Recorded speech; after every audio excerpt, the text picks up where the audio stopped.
Salam kepada Bapak dosen pengampu etika bisnis serta teman-teman yang sedang menonton video ini. Sebelumnya, izinkan saya untuk memperkenalkan diri terlebih dahulu. Perkenalkan, saya Niputu Chandra Gayatri Maheswari, nomor absen 5 dengan NIM 215124048 dari kelas 5 CMPK. Dalam ujian akhir semester ini, saya mengambil salah satu tema yaitu studi kasus pelanggaran etika profesi, dan kasus yang saya ambil adalah pembangunan sport center di Hambalang, Bogor, Jawa Barat. Pembangunan sport center di Hambalang, Bogor adalah salah satu wujud kepedulian pemerintah untuk menjadikan olahraga sebagai pendukung terwujudnya manusia Indonesia yang sehat. Sport center Hambalang, Bogor dibangun dengan tujuan meningkatkan kemampuan para atlet Indonesia agar mampu bersaing dengan atlet luar negeri, terutama ketika bertanding dengan atlet dari negara-negara tetangga. Namun, dalam pelaksanaan pembangunan proyek sport center Hambalang tersebut, banyak sejumlah kasus dugaan tindak pidana korupsi yang melibatkan banyak pihak petinggi negara dan BUMN yang terlibat. Banyak kasus pelanggaran etika profesi dalam pelaksanaan proyek Hambalang yang dilanggar oleh kontraktor, bahkan kontraktor BUMN sekelas PT Adikarya dan PT Wijaya Karya guna memperoleh tender proyek tersebut. Dan dalam video ini akan diulas etika profesi apa saja yang dilanggar dalam kasus pembangunan sport center di Hambalang, Bogor. Sebelum itu, bagi kalian yang belum tahu apa itu etika, singkatnya, menurut para ahli, etika tidak lain adalah aturan perilaku, adat kebiasaan manusia dalam pergaulan antara sesamanya, dan menegaskan mana yang benar dan mana yang buruk. Dalam profesi, terdapat kode etik profesi yang merupakan suatu tatanan etika yang telah disepakati oleh suatu kelompok masyarakat tertentu.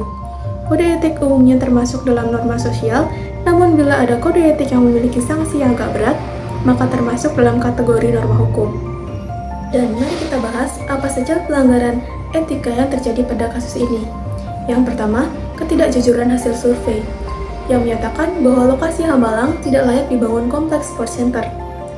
Ketidakjujuran hasil survei atau penipuan data survei adalah salah satu pelanggaran kode etik Dewan Akreditasi Rekayasa dan Teknologi atau ABET, kode etik insinyur atas dasar prinsip poin kedua yang berbunyi bersikap jujur dan tidak memihak dan melayani dengan kesetiaan masyarakat, petinggi mereka dan klien.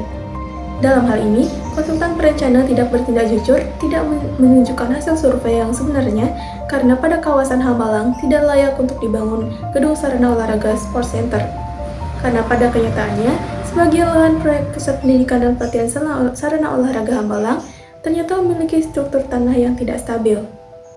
Yang kedua, adanya markup anggaran proyek. Salah satu isu yang melanggar kode etik profesi pada proses pembangunan sarana olahraga sport center adalah adanya markup anggaran proyek. Markup anggaran proyek biasanya dilakukan kontraktor untuk menghindari kerugian akibat naiknya harga barang material, namun pada kasus proyek Hambalang, markup anggaran sengaja dilakukan oleh beberapa pihak untuk mendapatkan keuntungan sebesar-besarnya. Markup yang seperti ini bisa dikategorikan dalam tindak pidana korupsi.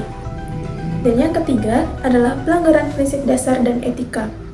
Nah, panitia lelang pada saat melaksanakan pelelangan pekerjaan pada instansi pemerintah, setiap panitia lelang harus tunduk pada ketentuan yang berlaku, yaitu Kepres nomor 80 tahun 2003, serta perubahannya ataupun aturan yang baru yaitu Perpres nomor 54 tahun 2010. Dalam mengambil sebuah keputusan, mereka harus berpegang pada prinsip-prinsip dasar dan juga harus mengikuti etika pengadaan seperti yang sudah ditentukan oleh aturan. Pada kasus pembangunan sarana olahraga sport center ada beberapa kasus pelanggaran prinsip dasar etika dari panitia lelang, diantaranya adalah sebagai berikut. Yaitu yang pertama, proses pemenangan tender yang terkesan asal-asalan. Hal ini terbukti dari PT Adikarya yang merupakan pihak yang memenangkan tender, padahal ada sesuatu hal yang menyebabkan PT Adikarya tidak menang namun tetap diloloskan. Lalu, pelanggaran prinsip etika yang kedua adalah proses pembangunan yang tidak dipantau lebih lanjut pelaksanaannya. Hal ini terlihat dalam proses proyek, pihak Kemenpora membiarkan dalam artian menyerahkan sepenuhnya pada Sesmenpora yang untuk bertindak sendiri dalam menjalankan proyek. Di sini cukup membuktikan bahwa SDM yang terlibat dalam proyek Hambalang ini mengandung aspek SDM yang tidak berkualitas sehingga mengakibatkan buruknya pengendalian dalam pelaksanaan proyek yang ada.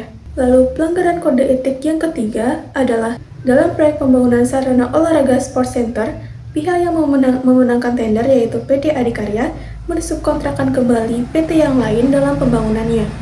Penelusuran Tempo di Hambalang juga menemukan Duta Sari ternyata menggarap rekrutmen personel Satuan Keamanan Proyek.